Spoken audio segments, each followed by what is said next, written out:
하나님께서 오늘 우리에게 주시는 말씀은 요엘서 1장 1절에서부터 15절 말씀입니다. 하나님의 말씀을 받들어 봉독할 때에 살아계신 하나님의 음성을 들으시기 바랍니다. 요엘서 1장 13절에서부터 20절이에요.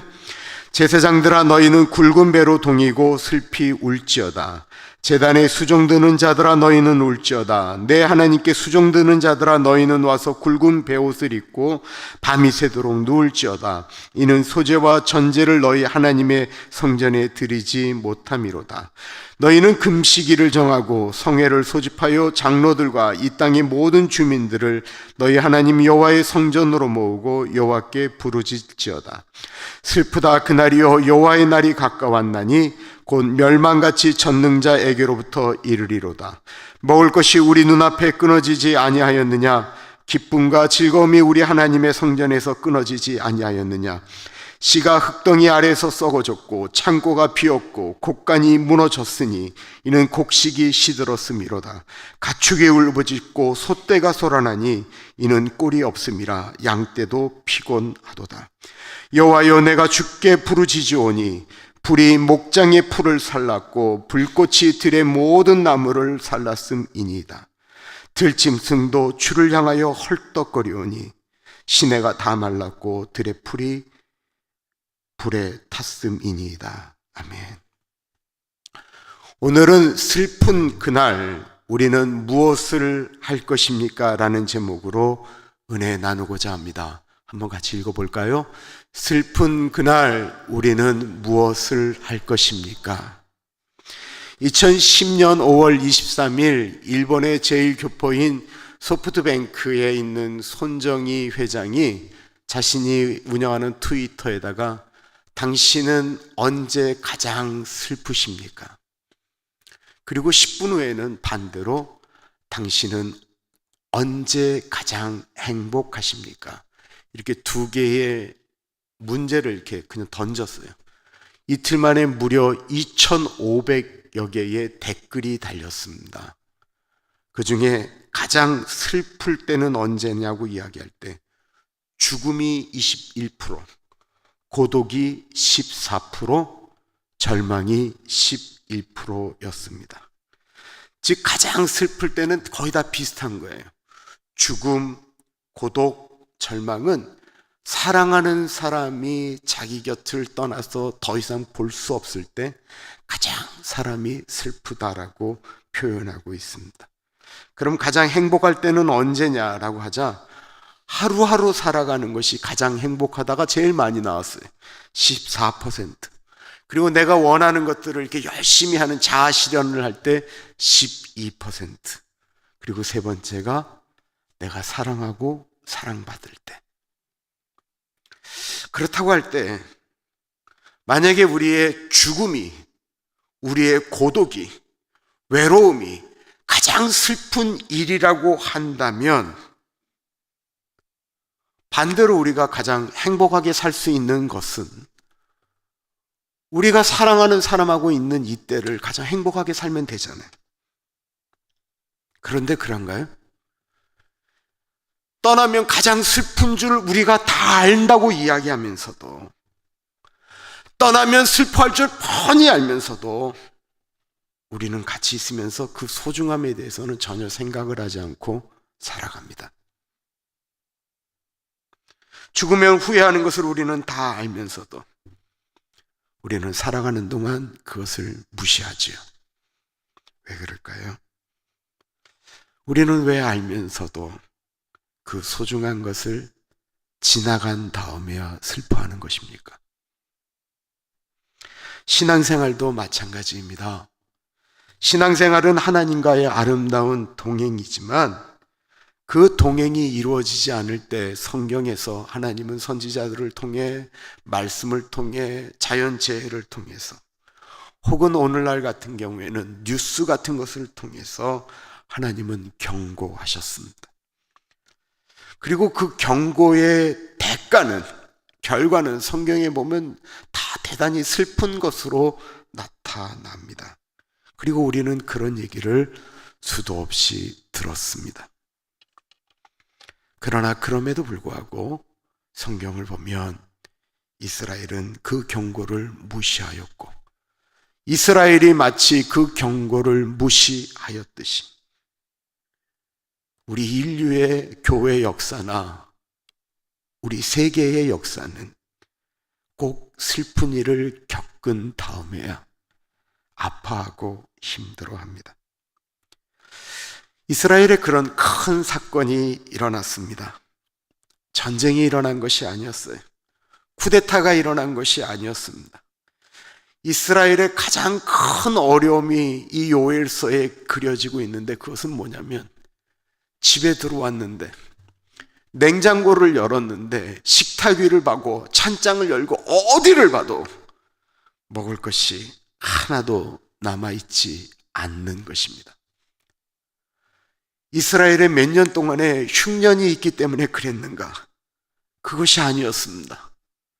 이스라엘이 그렇게 고통스러운 배고픔에 직면하게 된 이유는 다른 것도 아닌 메뚜기 때문이었습니다. 요엘서 1장 4절 말씀입니다. 팥중이가 남긴 것을 메뚜기가 먹고 메뚜기가 남긴 것을 느치가 먹고 느치가 남긴 것을 황충이 먹었도다. 일반적으로 선지자들은 말씀을 통해서 이스라엘에게 경고를 했는데 요엘서는 참 특이하게도 곤충, 더군다나 그 곤충이 메뚜기가 이스라엘을 이렇게 멸망시킬 것이다라고 이야기했다라는 것입니다. 요엘서에는 메뚜기가 4종류가 나오는데 이 메뚜기의 4종류가 무엇을 의미하는 것이냐라고 여러 가지 설명이 있지만 저는 그냥 원어적인 것으로 한번 말씀드려 볼게요. 팥종이, 메뚜기, 느치, 황충, 이거는 히브리어 말로 가잠, 아리빼, 얄레크, 하실이라고 하는 것을 번역된 거예요. 가잠이라고 하는 팥종이는 자르다, 잘라버린다 라고 하는 뜻을 갖고 있고 메뚜기라고 하는 앞에는 많은 때를 이야기하는 것입니다. 느치를 이야기한 알레크는 급하게 갉아먹는 모습을 이야기하는 것이고요. 황충, 하실은 끝장을 내버린다라고 하는 뜻을 가지고 있습니다. 그러니까 처음에는 나타난 것이 그냥 곡식을 이렇게 자르는 정도로 하고 지나가서 좀 다행이다라고 생각했는데 갑자기 많은 메뚜기 떼가 와서 나머지 것을 갉아먹고 떠나간 거예요. 근데 그것에 대해서 수습하기 전에 급하게 또 다른 것들이 달려와서는 먹고 또 뛰어간 겁니다. 그리고 나서 거의 남지 않았다라고 느껴질 때 황충이 와서 뿌리까지 다 갉아먹고 없어진 것입니다. 처음 팥종이가 나타날 때만도 가난한 분들, 하층민들은 굶어도 중산층은 살 수가 있었어요. 그 다음에 메뚜기가 나타났을 때 중산층까지는 굶어도 귀족이나 왕은 먹고 살 수가 있었어요. 그런데 4번에 걸쳐서 황충까지 오자 온 이스라엘의 왕부터 저 밑에 있는 노예들까지 다 굶게 됐다라는 것입니다. 만약에 그런 일이 이 미국 땅에서 일어난다고 한다면 우리 교회는 어떻게 해야 합니까? 만약에 그런 일이 이 땅 가운데 일어난다고 한다면 우리 예수 믿는 사람들은 어떻게 해야 되는 것일까요? 13절입니다. 제사장들아 너희는 굵은 배로 동이고 슬피 울지어다. 제단에 수종드는 자들아 너희는 울지어다. 내 하나님께 수종드는 자들아 너희는 와서 굵은 배 옷을 입고 밤이 새도록 누울지어다. 이는 소제와 전제를 너희 하나님의 성전에 드리지 못함이로다. 하나님께 드릴 소제와 전제마저도 드릴 것이 아무것도 없다라고 하는 말은 제사 드릴 곡식이 없다라고 하는 말도 맞지만 이것은 더 이상 하나님과 사람이 교제할 수가 없게 됐다라고 하는 것을 의미하는 거예요. 그러자 요엘 선지자는 얘기하는 거예요. 제사장들은 지금 다 와서 울어야 됩니다. 계단에서 하나님을 섬겼던 사람들도 다 울어야 됩니다. 하나님을 수종드는 모든 사람들은 다 모여서 슬피 울어야 합니다 라고 이야기하고 있습니다. 만약에 이 땅 가운데 그런 일이 일어난다고 한다면 우리는 다 모여서 울 수밖에 없다라는 것입니다. 모든 사람들이 다 굶어 죽게 생겼는데 뭐 어떻게 할 수가 있겠습니까? 그런데 이때가 울 때가 정말 맞습니까? 정말로 우리 예수 믿는 사람들이 먹을 것이 이제 완전히 없어져서 나라가 망하게 돼서 그때 우는 게 우리 예수 믿는 사람들에게 맞는 일이냐라는 것입니다. 사실 울어야 할 때는 이때가 아니었던 거예요. 처음에 팥죽이가 날아와 곡식을 잘라버렸을 때 그때 울어야 되는 거예요. 그 다음에 그때도 그냥 안심하고 있었다면 그 다음에 메뚜기가 와서 다음 것들을 먹었을 때 그때라도 정신 차리고 울어야 했습니다.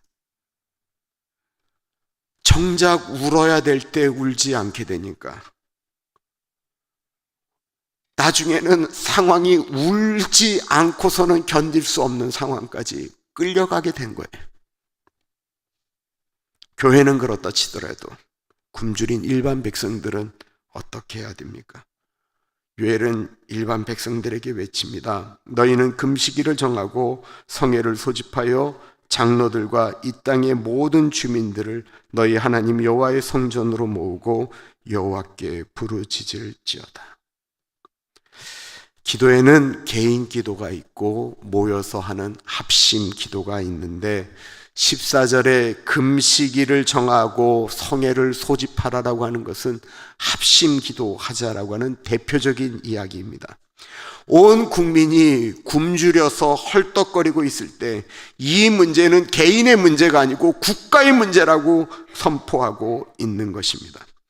성경이 아니고 전 세계 가운데 국가가 한 날 시간을 정해서 기도하는 나라가 있었던 것을 알고 계십니까? 그런 나라가 과연 있었을까요?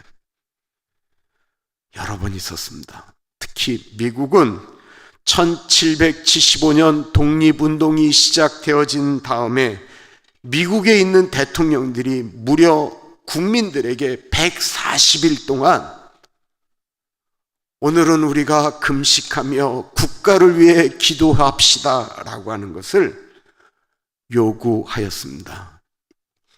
2021년 4월 30일 내셔널 투데이가 다 세 번 다음에 이야기한 거예요. 그런데 극적인 온 국민이 기도했던 것은 영국에서 일어난 1940년 5월 27일에 있었던 일입니다. 2차 세계대전이 1939년도에 발발했죠. 그리고는 독일이 프랑스를 쳤는데 프랑스가 한 달도 견디지 못하고 2주 만에 함락되고 맙니다. 이때 영국이 프랑스를 돕겠다고 도보 해변만 넘으면 되니까 무려 35만 명이 프랑스로 집결하게 되는데 독일군이 포위하자 이들이 넋케르크라고 하는 반도에 모이게 되었어요. 계속 진격하니까 영국군, 프랑스군, 벨기에군이 다 반도 끝에 몰리게 된 겁니다. 당시 독일에는요, 유튜브라고 하는 유보트라고 하는 굉장히 유명한 그 잠수함이 바다를 다 지키고 있었어요. 하늘에는 독일 전투기밖에 날아다니질 않았어요. 독일의 기갑부대가 쳐들어갑니다. 몰살당하게 생긴 거예요. 몰살당하게. 영국에서 회의가 모였는데 막 얘기를 하는데 처칠 수상이 아무 말을 안 하고 눈을 감고 있습니다. 그때 화가 난 국회의장이 처칠에게 소리를 질렀습니다. 수상은 일이 이 지경이 되도록 뭐 했습니까? 모두들 나라를 걱정하고 있는데 수상은 지금 잠이 옵니까? 라고 이야기하자 처칠이 눈을 뜨며 이렇게 얘기했습니다. 저는 졸지 않았습니다. 저는 전능하신 하나님께 나라를 위하여 기도했습니다. 네, 전능하신 하나님께 나라를 위해 기도했다라는 말에 이 국무위원들이 다 입을 다물고 그 순간에 한마음이 되었어요. 그리고 영국의 처칠 수상이 전 국민을 대상으로 기도의 날을 선포합니다. 사랑하는 국민 여러분, 우리는 영국의 아들 35만 명을 잃게 되었습니다. 우리 하나님께 기도합시다. 모든 일손을 놓고 하나님께 기도합시다. 하나님은 우리에게 분명히 승리를 주실 것입니다. 방송을 들은 모든 영국의 국민들은 다 그 순간 손을 놓고 기도하기 시작했습니다. 왕으로부터 모든 공무원들은 직장에서, 농부들은 일을 하다가 말고, 군인들은 싸우면서 합심해서 하나님께 기도하였습니다. 그때 갑자기 기적이 일어났습니다. 폭풍우가 링케테 반도 쪽으로 몰려온 것입니다. 그러면 어떤 일이 벌어져요? 전투기들이 뜨지 못하는 거예요. 그리고 그때 독일이 가장 자랑하는 것이 기갑 부대잖아요. 그 탱크 부대가 쏟아지는 그 폭우 때문에 더 이상 가지를 못했어요. 더 엄청난 일은 이 35만 명의 영국 군인을 영국으로 빼내오기 위해서 영국의 군함이 동원되었는데 모든 군함을 다 동원해도 그들을 데려올 수 있는 어린 반푼어치도 없는 거예요. 그래서 군함이 220척, 그리고 동원될 수 있는 일반 선박이 650척. 그런데 그 도보 해역을, 그 폭풍우를 뚫고 들어갈 수 없다라고 느껴졌던 작은 배들 있잖아요. 어부들이 자기들의 배를 가지고 도보 해역을 건넜고, 부자들은 요트를 가지고 건넜습니다. 그리고 그들은 7일 동안에 무려 33만 8,226명을 구출했는데, 생각을 해보세요. 이게 가능한 일입니까? 이 기적 같은 탈출은 처칠 수상이 온 국민에게 얘기했던, 우리 다 같이 우리 영국의 아들을 위하여 기도합시다.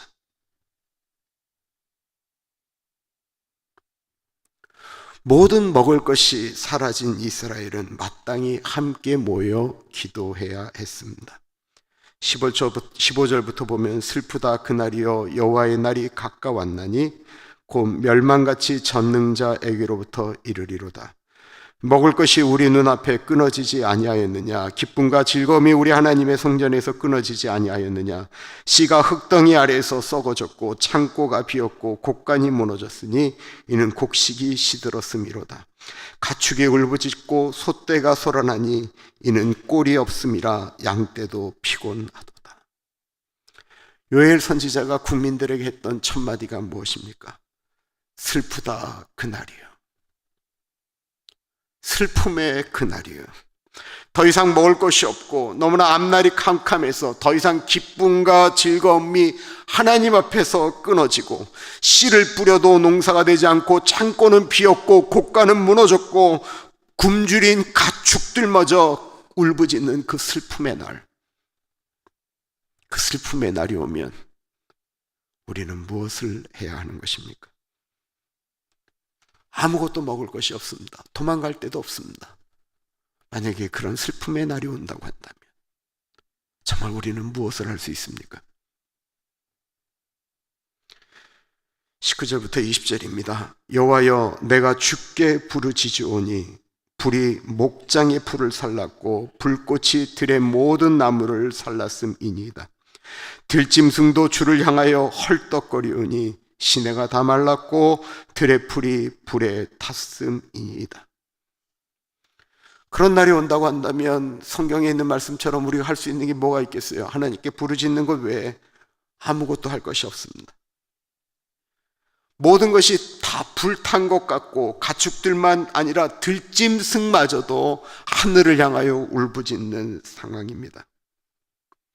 이런 슬픔의 날이 온다면 우리는 당연히 하나님께 부르짖으며 기도하며 나아가는 것이 당연하지요.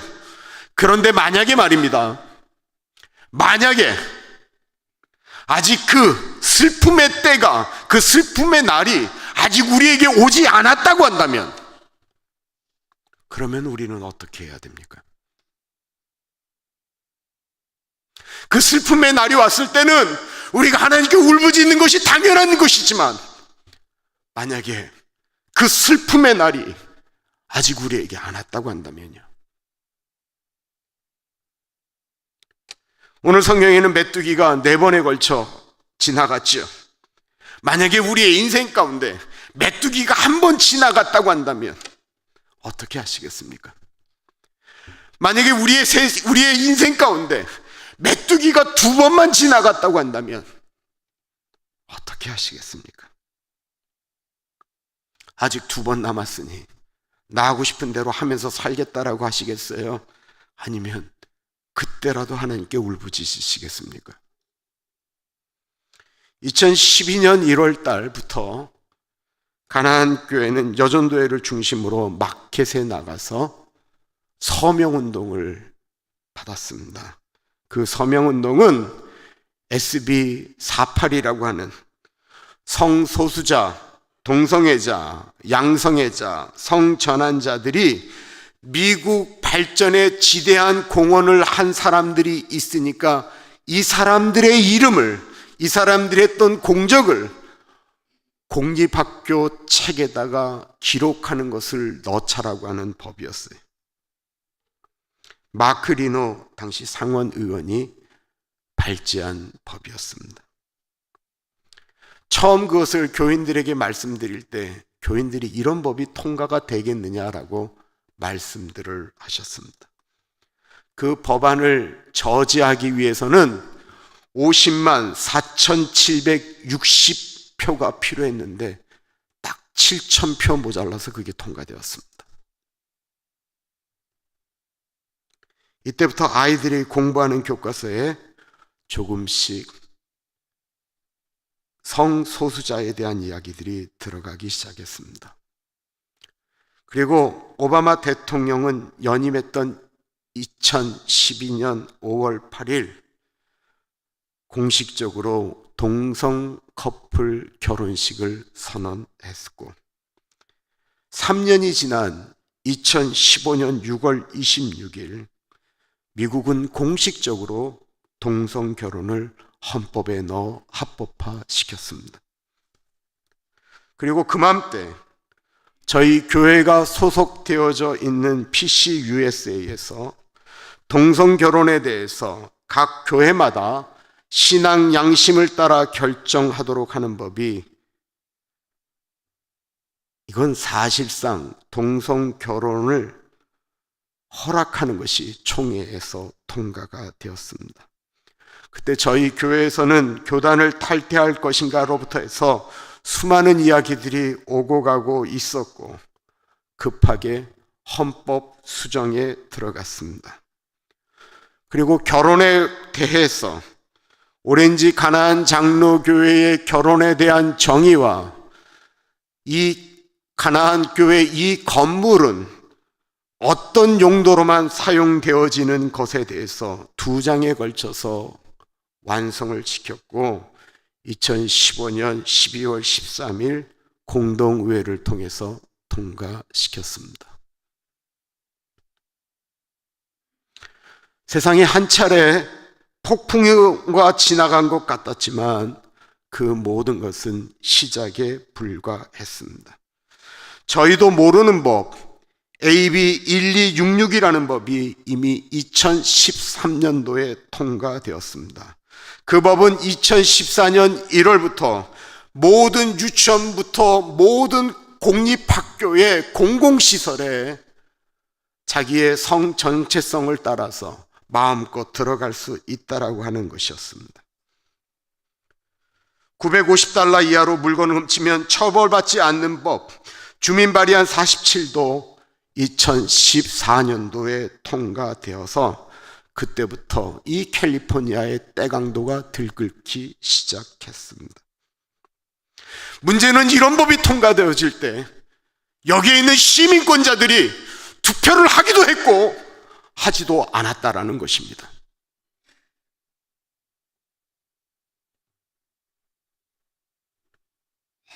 SB 357법은 2021년도에 통과되었는데 그건 거리의 여인들이 길거리에서 매춘을 해도 경찰관들이 그들을 체포할 수 없는 법이었습니다. 그리고 이 법이 통과되어진 후 한국일보와 중앙일보에서 보셨겠지만 저 샌디에고와 LA에 있는 수많은 몰에 아이들을 데리고 갈 수 없을 지경으로 수많은 거리의 여자들이 매춘, 호객행위를 그런 몰에서 하기 시작했습니다. 그리고 지난주에 말씀드린 다음 세대를 완전히 무너뜨리는 법안이 올라가 저희가 마지막으로 청원 서명을 받고 있습니다. 이 모든 것이 시작된 것이 불과 그전에도 계속 있긴 했지만 법안으로 올라오기 시작한 것은 12년 전이었습니다. 매번 하나씩 올라올 때마다 우리는 나라를 망칠 수 있다라고 하는 경각심에 치열해졌던 것이 아니고 우리는 물들어졌습니다. 어떻게 되겠지? 누가 하겠지? 나하고는 상관없지? 나는 열려있는 사람이니까 라고 하는 생각이 결국 우리를 이 지경까지 이르게 했습니다. 앞으로 더 어떤 법이 올라올지 모르겠습니다. 말씀을 묵상하면서 울어야 했다고 한다면 그때 울어야 됐다라는 생각이 가슴을 쳤습니다. 그때 좀 더 치열하게 싸웠어야 되는데 라고 하는 생각도 했습니다. 이제 슬픔의 날이 다가오고 있습니다. 그 슬픔의 날이 오면 우리는 그때 울어야 되겠지요. 그러나 그 슬픔의 날이 오기 전에 우리가 할 수 있는 일은 정말 없습니까? 예수님이 자신이 죽을 때가 왔을 때 세상에 있는 사람들을 사랑하시되 끝까지 사랑하셨다라고 했습니다. 죽으면 더 이상 사랑할 수 없으니까. 우리가 그 슬픔의 날이 오기 전에 우리 사랑하는 사람들을 더 사랑하고 이해하고 품고 그리고 회개하고 울부짖어야 되지 않겠습니까? 점점 더 그날이 다가온다고 하는데 그날이 와야 우리는 그때 울겠습니까? 여러분 어떻게 하시겠습니까? 우리들의 아이들이, 우리들의 손주들이 주님을 떠난 다음에 그 다음에 우시겠어요? 아니면 떠나기 전에 지금 우시겠어요?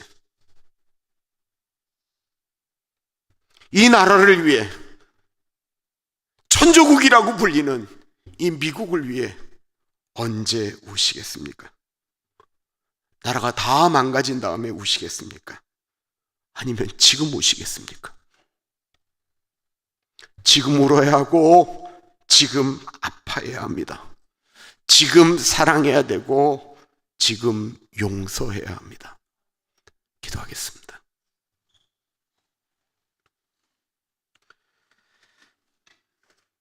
참으로 존귀하신 하나님 아버지, 다 무너진 다음에 울어서 무슨 소용이 있겠습니까? 그때라도 우는 것이 그래도 감사하다라고 이야기하기에는 하나님이 성경을 통하여 우리에게 엄중하게 말씀하신 일들이 너무나도 많은데,